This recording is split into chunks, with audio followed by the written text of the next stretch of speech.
Meus queridos irmãos e irmãs, celebramos a festa da dedicação da Basílica de São João de Latrão. O que é isso? Vamos à pergunta explicar o que é esta festa. Vocês sabem que todas as dioceses onde há um bispo que é sucessor dos apóstolos, existe uma igreja chamada catedral. A palavra catedral vem da palavra cátedra, que quer dizer, é uma cadeira solene, onde o bispo se senta, um trono. A mesma palavra catedral pode ser dita em português sé, ou seja, do latim sedes, sé é o lugar onde se senta, a cadeira. A Santa Sé é a Santa Cadeira, né?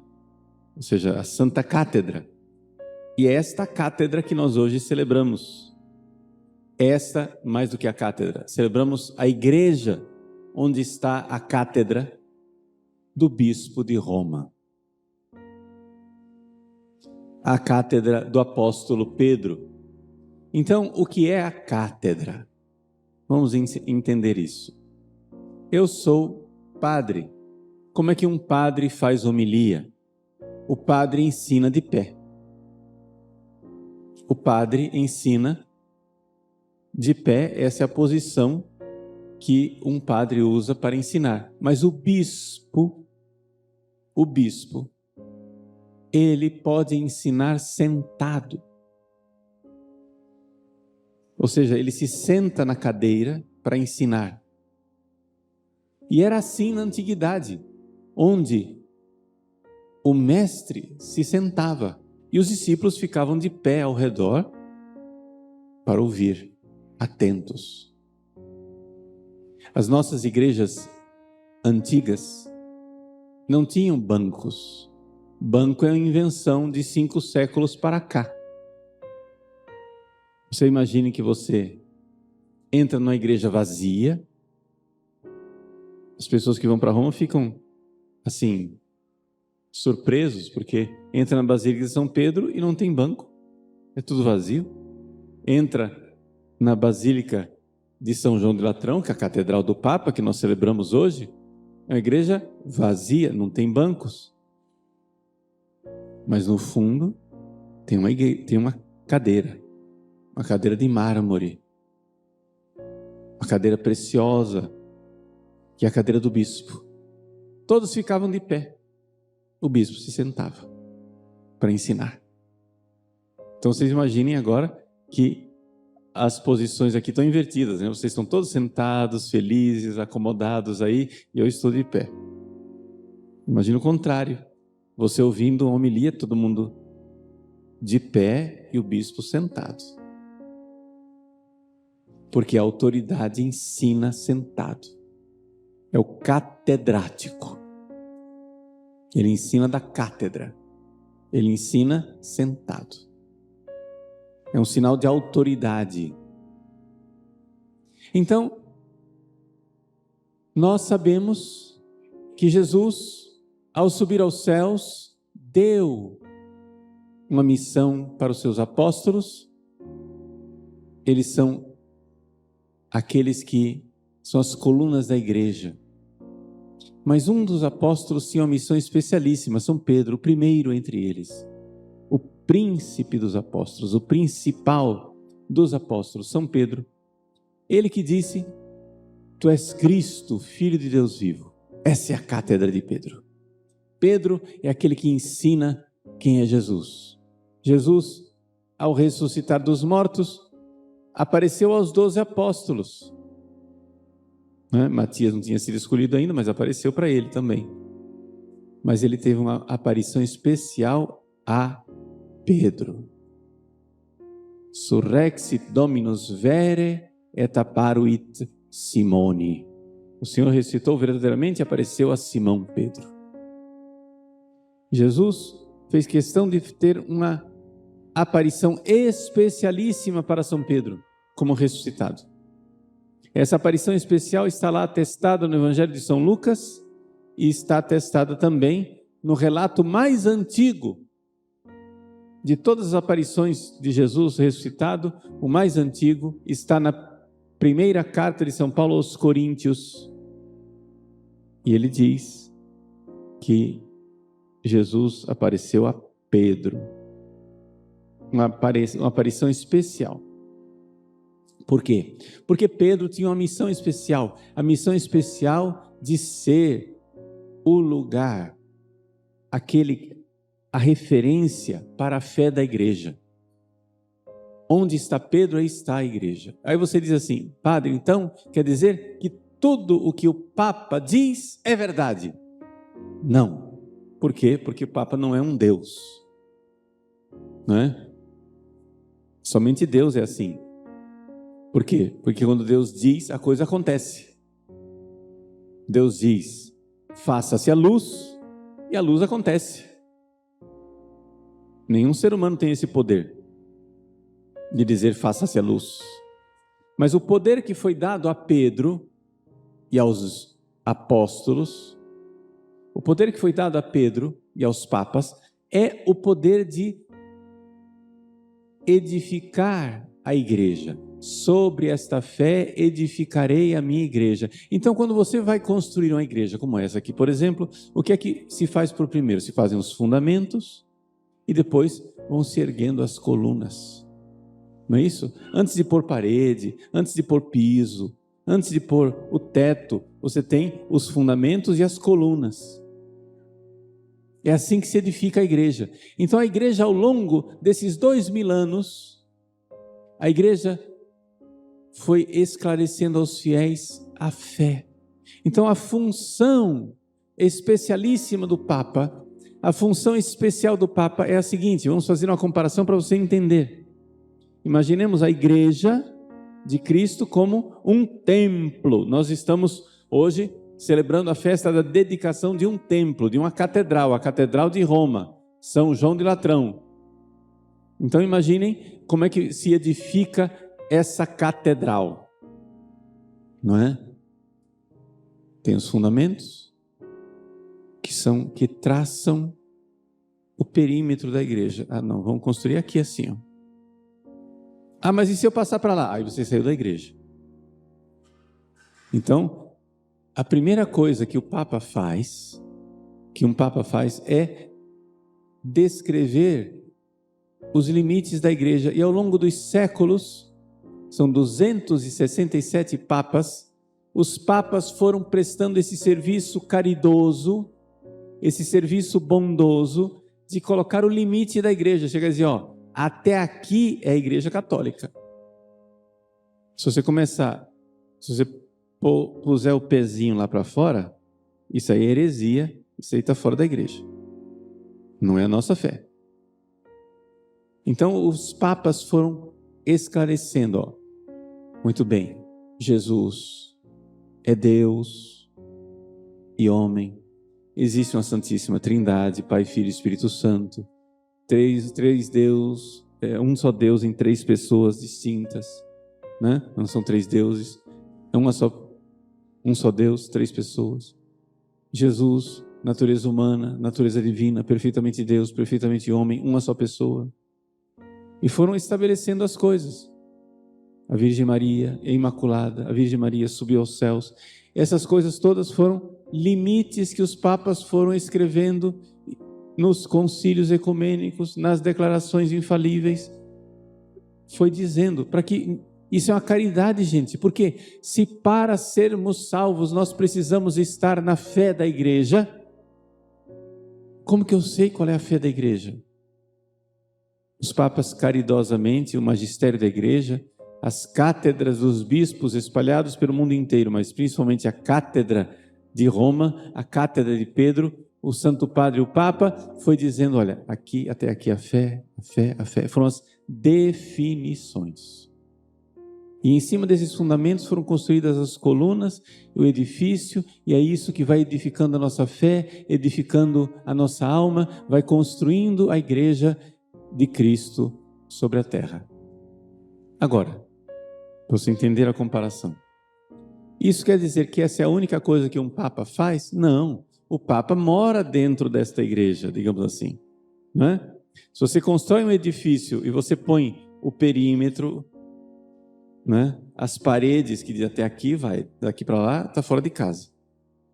Mas você também mora dentro da casa. Então, os papas fazem muitas outras coisas além disso. Fazendo uma comparação, eu não somente construo as paredes da casa, mas eu também ajudo a decorar a casa. Ah, esse armário aqui está velho, vende, vamos pôr um armário novo. Aí, não, aqui está ficando bagunçado, vamos pôr ordem nisso daqui. Então, os 267 papas que vieram ao longo da história não fizeram só esse serviço infalível de colocar as balizas, o parâmetro até onde vai a fé da igreja, mas fizeram muita outra coisa. Coisas para o governo e o crescimento da igreja, graças a Deus. Também, deixa eu me esconder aqui, de vergonha, também algumas coisas que bagunçaram. Porque não houve somente a pessoa que mora dentro da casa, não só arruma a casa e decora a casa, ela também às vezes bagunça a casa. Que isso, padre? Sim, a própria basílica que nós hoje celebramos, ela é um atestado disso.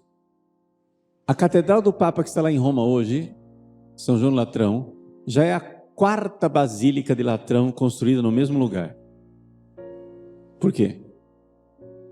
Porque primeiro vieram os bárbaros que invadiram, os godos, os vândalos, aí São Leão Magno foi lá e restaurou tudo, etc e tal. Aí depois veio a Idade Média, terremotos, isso e aquilo, restaura outra vez. Aconteceram coisas horrorosas dentro da Basílica de Latrão, também coisas maravilhosas, aconteceram concílios ecumênicos, né? Os concílios de Latrão. Mas também aconteceu o sínodo do cadáver, um negócio horroroso em que um papa fez uma injustiça muito grande com o seu predecessor, o Papa Formoso.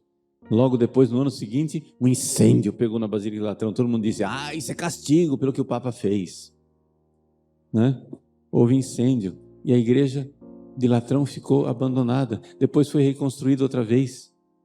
Depois os papas foram para Avignon, houve um terremoto, a igreja ficou sem teto muito tempo. As vacas chegaram a pastar dentro da Basílica de Latrão. Foram 4 reconstruções grandes, além da manutenção ao longo desses 2000 anos, porque são 2000 anos de história, então, né? 18 séculos.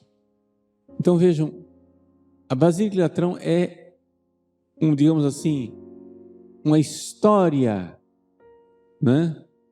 A edilícia da Basílica de Latrão, o edifício, a construção da Basílica de Latrão é um pouco a história da igreja.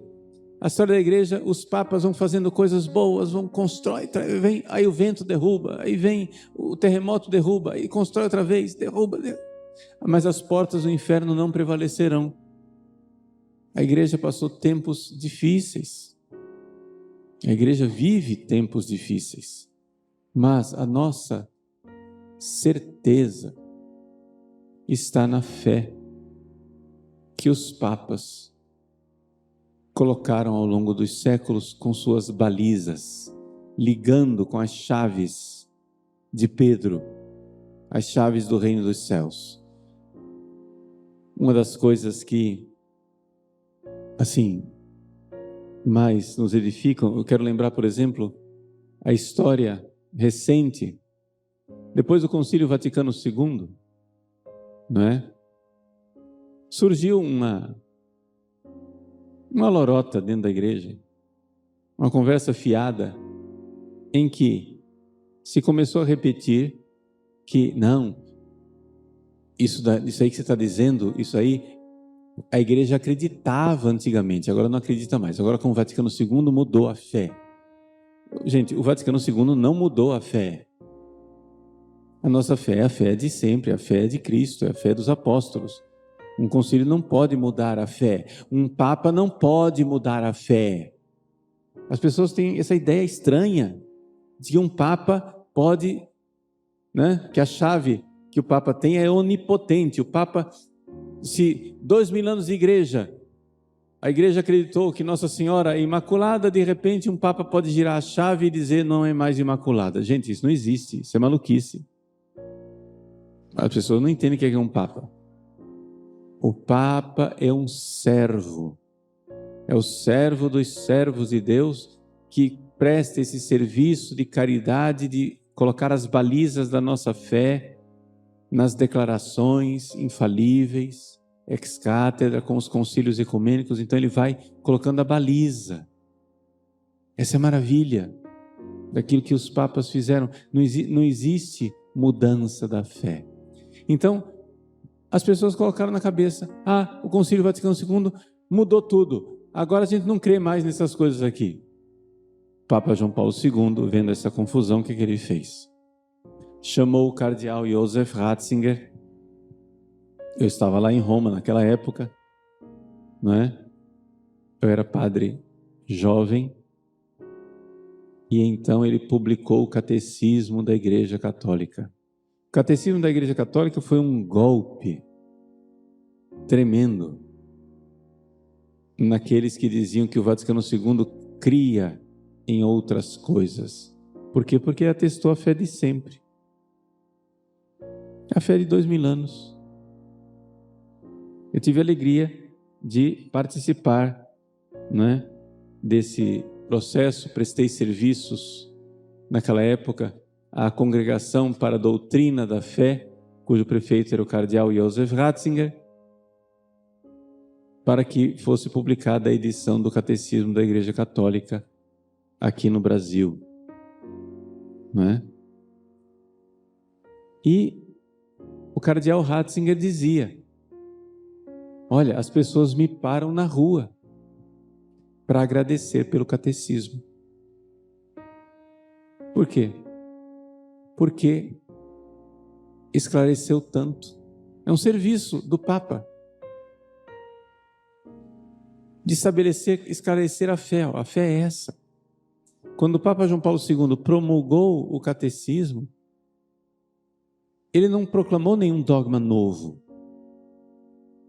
Ele simplesmente apresentou para nós os dogmas antigos, dizendo: gente, está valendo ainda. Todo mundo respirou aliviado e disse: ufa, ainda bem, que caridade, que serviço do Papa, que maravilha.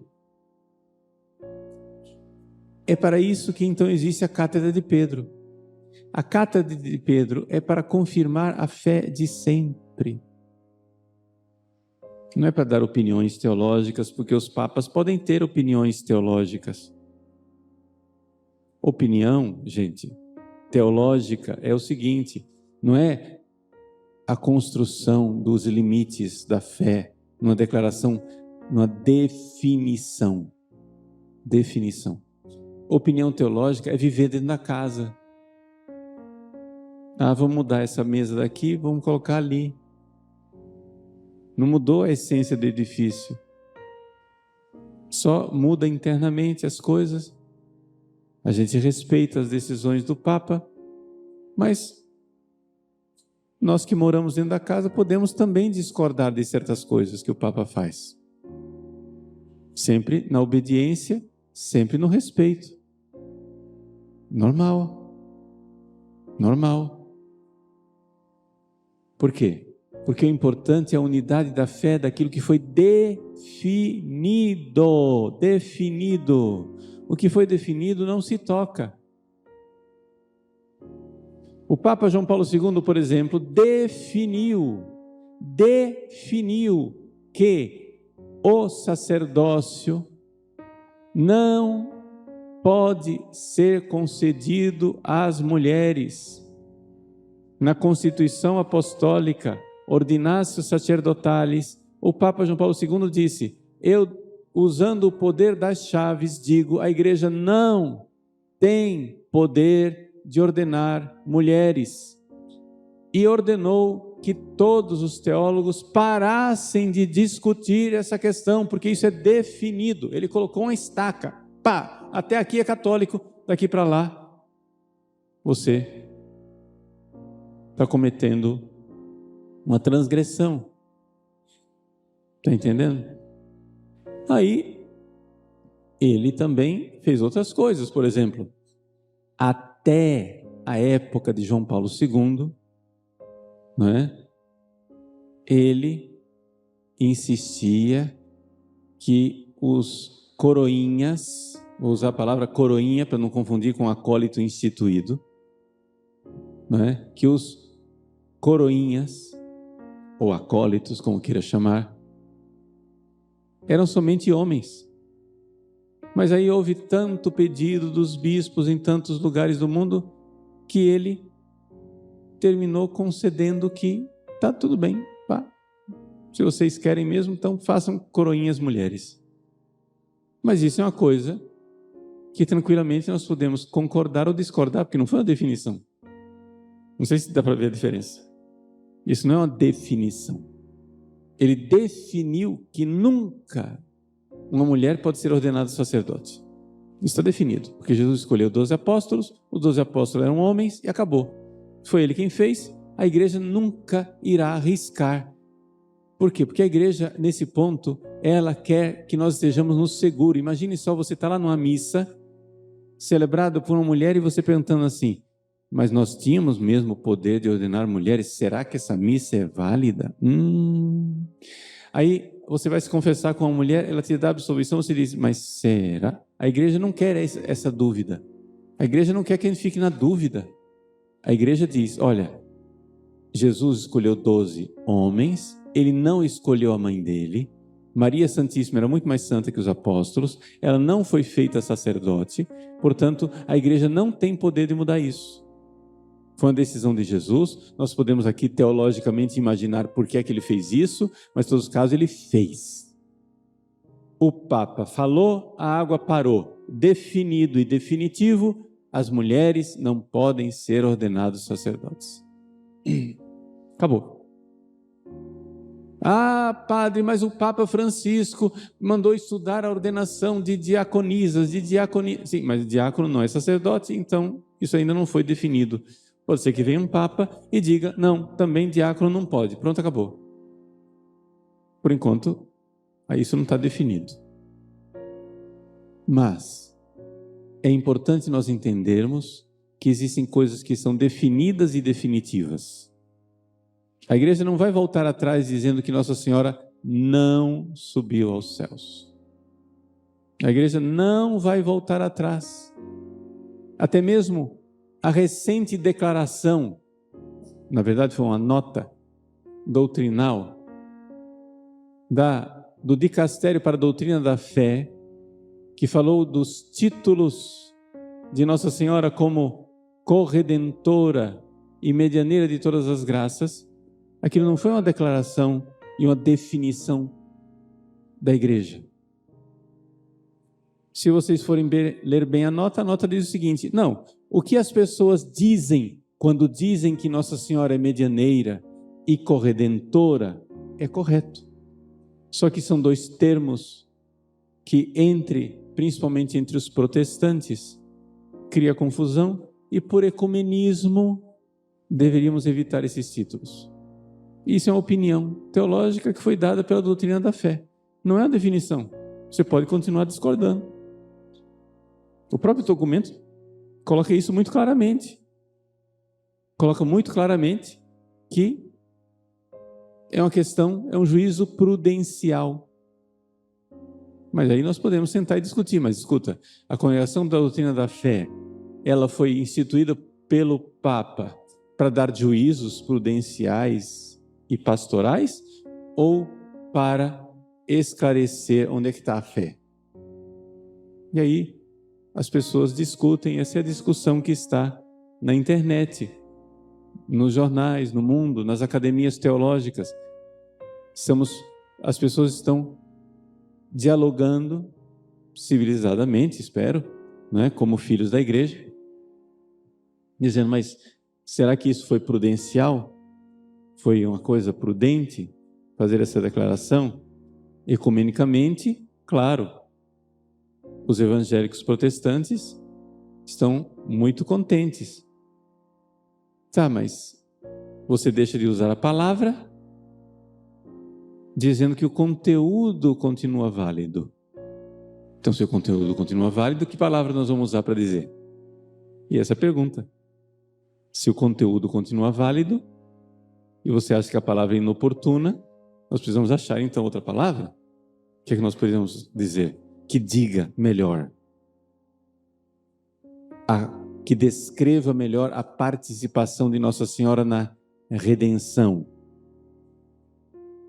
E que descreva a participação de Nossa Senhora, não é, na distribuição das graças. Que palavras podemos usar? Pronto. Isso daí, gente, é totalmente, tranquilamente dialogável dentro da igreja, porque não foi uma definição. É dialogável. Uma definição é outra coisa. Uma definição é uma declaração ex cátedra que diz, até aqui foi, daqui para frente não. O problema é que na cabeça de algumas pessoas tudo isso está muito invertido. Coisas que são definidas as pessoas discutem, e coisas que são discutíveis as pessoas atestam como se fosse, não, agora não pode mais usar. Mas foi um conselho prudencial, um conselho pastoral. Conselho você pode seguir ou não seguir, exatamente porque é um conselho pastoral e prudencial. O que é que nós vamos fazer com os séculos de história onde, por exemplo, catedrais, paróquias, municípios são chamados de medianeira? Vamos apagar esses séculos de história? Como é que nós vamos fazer? Vamos esperar que nos esclareçam, não é? Porque eu posso tranquilamente, com todo o respeito e acatamento do mundo, dizer, tá, é um conselho doutrinal. Esse conselho precisa ser melhor ilustrado.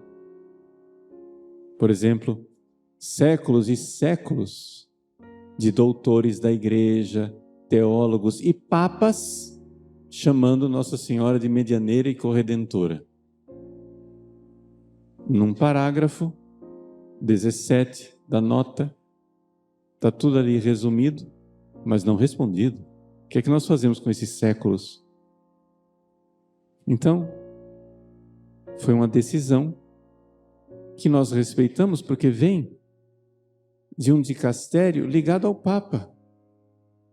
E a gente não pode tratar isso com sarcasmo, com falta de respeito, não. Nós devemos receber com acatamento. Com acatamento.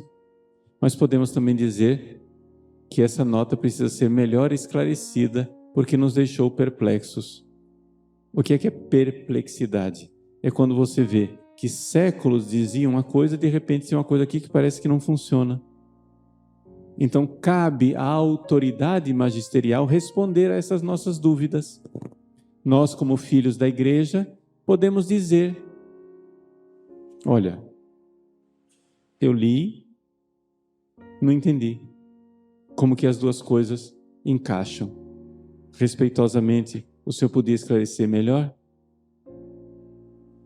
Lembrando que não foi um documento diretamente do Papa, foi um documento de um dicastério do Papa. Então só digo isso porque para acalmar os corações das pessoas e para ensinar para as pessoas qual é a correta atitude diante do magistério papal. Nós precisamos, como filhos da igreja, compreender que a nossa fé, não é, verdadeiramente se volta para a cátedra que está em Roma. Hoje celebramos a festa da Catedral do Papa, para aquela cadeira de Pedro, para aquela Santa Sé, aquela santa cadeira.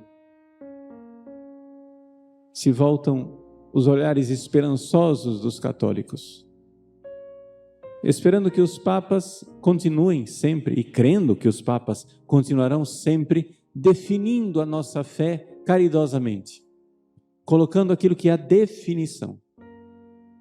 Isso não quer dizer que tudo que um Papa faz, ou que a Cúria Romana faz, é infalível. Não quer dizer isso. A Igreja nunca creu nisto.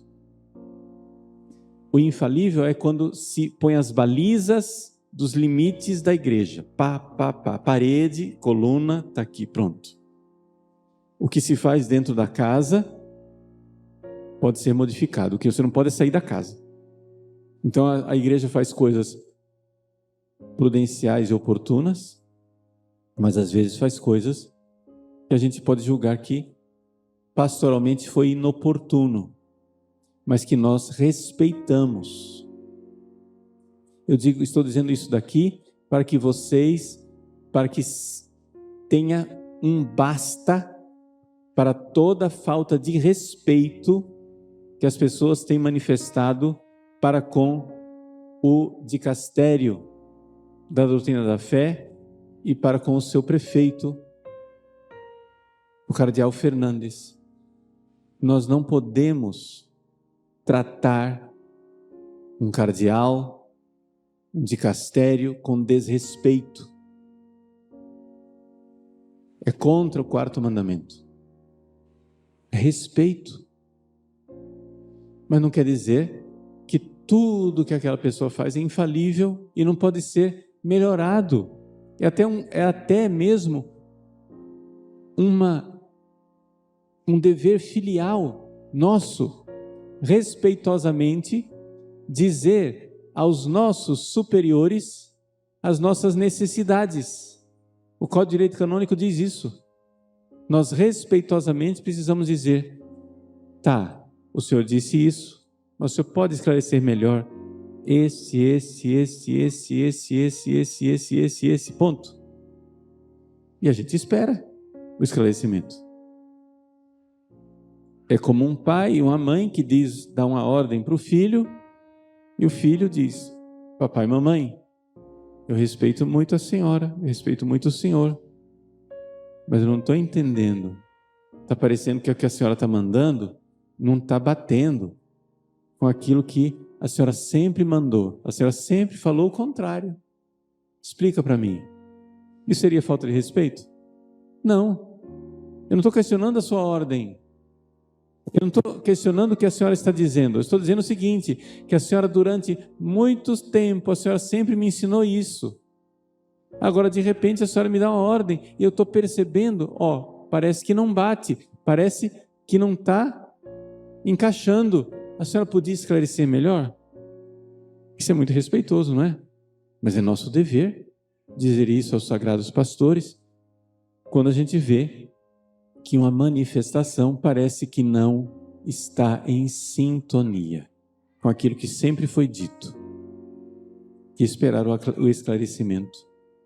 Esperar uma palavra, né, que ilumine, que diga, que dirima as nossas dúvidas.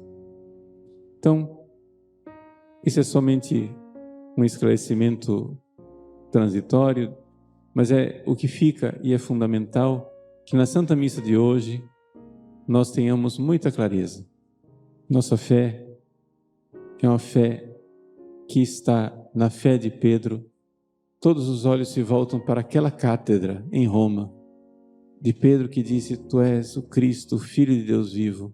De Pedro para o qual Jesus fez uma aparição especialíssima na ressurreição. De Pedro para o qual Jesus prometeu: Non prevalebunt. As portas do inferno não prevalecerão. Nós queremos então pedir a Deus nosso Senhor, pelo Santo Padre o Papa Leão XIV, pelos seus colaboradores, e então que prevaleça a fé católica e a grande gratidão de coração, de ser católico, apostólico, romano.